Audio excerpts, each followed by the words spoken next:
Bonsoir à tous.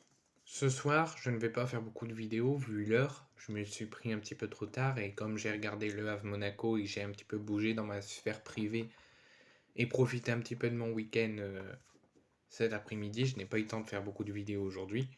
Mais je voulais faire quand même quelques vidéos ce soir malgré l'heure.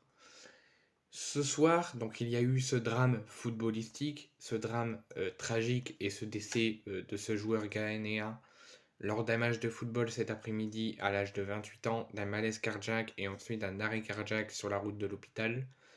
Comme je vous l'ai dit, les matchs ont été reportés. Ce match-ci a été annulé et abandonné. Les autres ont été reportés à une date ultérieure. Concernant les matchs de demain, je ne sais pas plus que vous si ça va avoir lieu. J'ai envoyé tout mon courage et mon soutien et mes condoléances et mes pensées à ce joueur et ainsi qu'à ses proches, à sa famille et à ses amis. Donc la vidéo est en train de se publier, vous pourrez aller la voir dès qu'elle sera publiée. Mais il y a autre chose d'aussi tragique et qu'on fête chaque année, le 11 novembre 1940, 1945, n'importe quoi, 1918, où chaque 11 novembre, on fête l'armistice. Des défilés, des prises de parole, etc. Des recueillements. Ce jour est chaque année férié en France. C'est l'armistice 1918. Mais on peut dire, ok d'accord, en France, chaque année, le 11 novembre, c'est férié, parce qu'il y a l'armistice 1918. Mais qu'est-ce que c'est? Que célèbre-t-on ce jour-là pour dire que c'est un jour férié? Donc c'est un jour férié en France. Le 11 novembre, on commémore la France entière la signature de l'armistice en 1918, donc au 11 novembre 1918, et ça acte aussi la fin des hostilités lors de la Première Guerre mondiale. C'est pour ça qu'une fois que ça s'est passé, qu'on commémore la signature de l'armistice en 1918 actant la fin de la Première Guerre mondiale, ça devient officiellement et à chaque année un jour férié. Donc je vous annonce que le 11 novembre c'est un jour férié puisqu'il y a l'armistice et on va faire un petit cours d'histoire où je vais vous expliquer les contours de ce 11 novembre. Donc le 11 novembre commémore la signature de l'armistice en 1918, actant la fin des hostilités de la Première Guerre mondiale, mais aussi l'ensemble des morts pour la France. En fait, on ne fait pas une fête parce que c'est le 11 novembre, parce que c'est un jour férié, mais on fête le 11 novembre en faisant des prises de parole, en buvant un petit coup, en faisant des défilés, en faisant du recueillement avec la Marseillaise et avec des sons de la Première Guerre mondiale, pour rendre hommage à l'ensemble des morts pour la France, à l'ensemble des soldats qui ont participé à cette Première Guerre mondiale et à cet armistice en 1918, et on leur rend hommage chaque année le 11 novembre. La Première Guerre mondiale, donc, qui a duré 4 ans, de 1914 à 1918.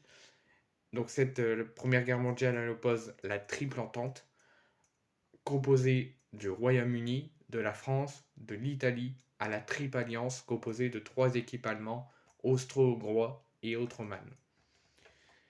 Ce conflit s'était figé en guerre de tranchées pendant 4 ans. Les troupes allemandes parviennent à rompre le front lors d'une importante offensive en mars 1918. Cependant, l'arrivée des troupes américaines et la coordination des troupes françaises et anglaises sous le commandement du général Joffre permettent à l'entente de contrer l'offensive dès avril 1918. En Allemagne, les insurrections et les grèves vont se multiplier.